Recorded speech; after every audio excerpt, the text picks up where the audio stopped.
चाल बराबर दूरी बट्टा समय, ये सबको पता है।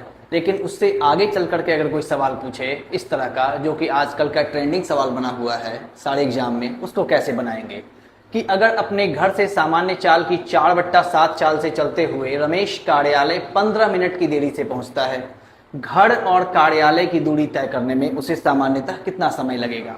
मतलब कि अगर वो चाल अपनी 4/7 कर दे, ऐसे प्रश्न में सीधा सा कंसेप्ट फॉलो करना होता है कि जो चाल होता है ना, वो चाल समय का व्युत्क्रमानुपाती होता है, मतलब उल्टा होता है। अगर चाल 4/7 हो रही है तो उसका समय जो लगेगा वो 7/4 लगेगा। कंसेप्ट क्लियर है। चाल अगर 4/7 की चाल से चल रहा है तो समय उसका 7/4 लगेगा। कहने का मतलब है कि पहले जो समय 4 लगना था वो समय अब लग रहा है 7, यानी कि दोनों का डिफरेंस कितना आ रहा है 3।